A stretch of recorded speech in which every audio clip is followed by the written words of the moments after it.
Look at my face. It's devastating, right?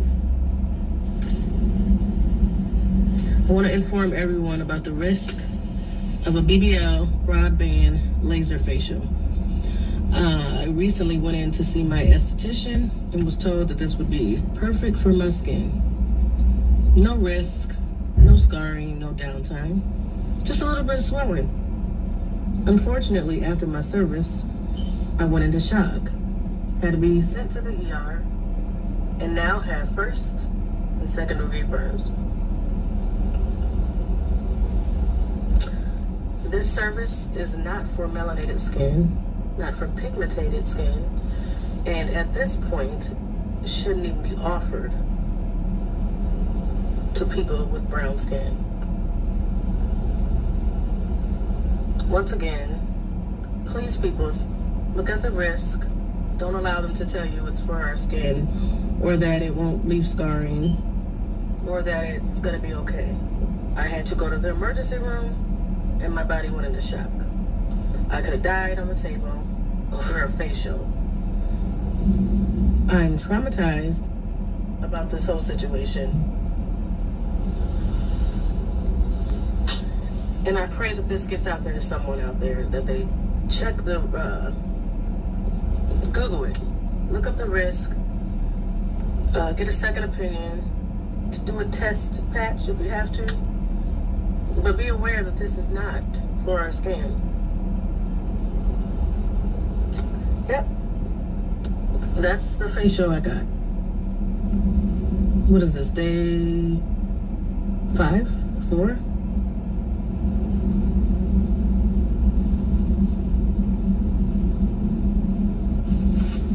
Please spread the word and do your research. It might not only save someone's face, but their life. I will upload the photos before, during, after, in part 2. Please keep me in your prayers and pray for anyone that this service has happened to.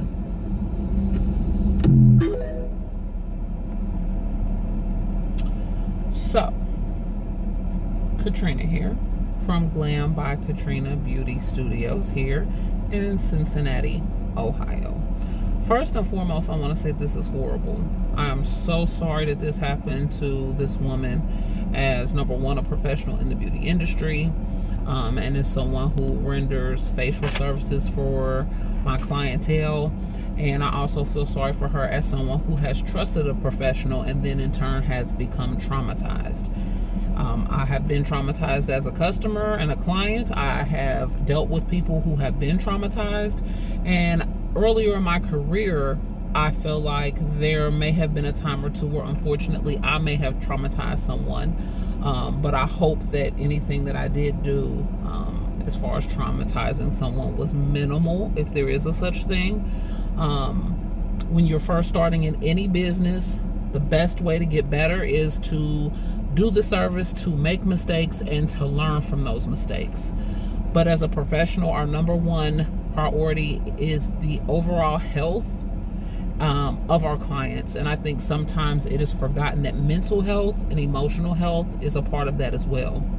So it's our job to make sure that before we start practicing or rendering services, we need to, number one, be transparent about how qualified we are, how much training we've had, and where we're at as far as comfortability with the service, so that you can let the client know and make the decision as to whether or not they trust you enough to render the service. I'm a cosmetologist. I do primarily aesthetic services, and a part of that, I do some facials. In the state of Ohio, we are not qualified, in fact, to do these type of services, to do laser and even some type of chemical peels.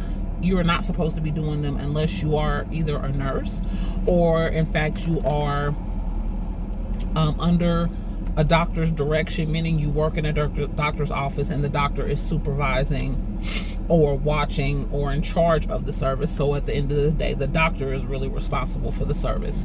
Clients, the best thing that I can say is, number one, do your research, as she suggested, and that's anything. In this day and age, none of us should go into any type of situations really without knowing what we're getting ourselves into, especially if it's not something that we've done before. She is correct. This is not the best for melanated skin, a skin with, darker complexions. It's just not best because of how the light collects. It actually creates more hyperpigmentation in one area. But for this woman, it looked like she literally was burned, which I don't know if that's a reaction, like a chemical reaction that she had, or if there was a skip step. I'm not qualified to really say for sure. But one thing is clear is that she was hurt. This was not a safe procedure, and she definitely did not qualify for this service. So clients, don't be afraid to ask questions. If it's the first time that you're getting a treatment done, ask if you can get it done in a test site or a test area. Most of us as professionals are taught to test certain things on clients prior to, because I'm pretty sure, like with hair color or even with tattoos, you're told to try the ink and the implement behind the ear or on the crack of the arm where your elbow is, but on the inside. I'm pretty sure she would have rather had a couple sites like that on her arm or behind her ear versus her entire face. And so I'm not placing blame. I'm just trying to give clients some things to think about to empower themselves. Always be questioning your professional. Watch how your professional responds when you question them. Are they well versed? Are they educated? Do they know what they're speaking on? Have they been able to tell you how long they've done the procedure? Are they able to tell you who is good for this procedure, who may not qualify for this position, and why?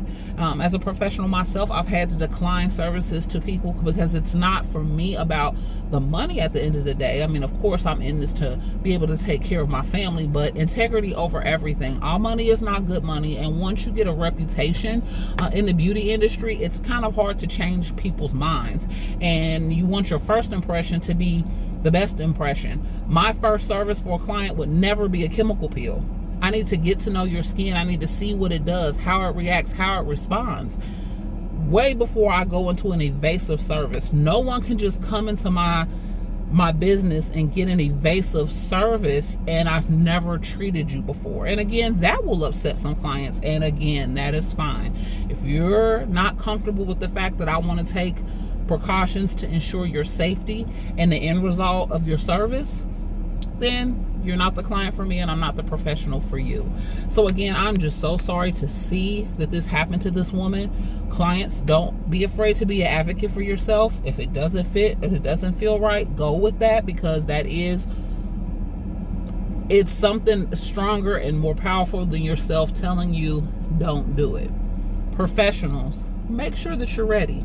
Make sure you know the ins and outs. Make sure you know who qualifies for the service and why they are, or figure out what clients are not good for a service and stick with that and be able to stand behind why, and then be able to also offer an alternative service, because there are other things like microdermabrasion and low-grade chemical peels that I know for sure that an esthetician could have provided that could help with hyperpigmentation, fine lines, and texture. So there's more than one way to still get a good end result. It's just you have to make sure that your clients qualify for whatever procedure we're giving them. If you're not sure and you're not qualified and you're not well versed in the service, you may need to hold that service until you get a little bit more expertise, time, and practice under your belt. If you made it this far, thank you so much for watching. Please like the page, please comment and share, and I appreciate you, and glam out.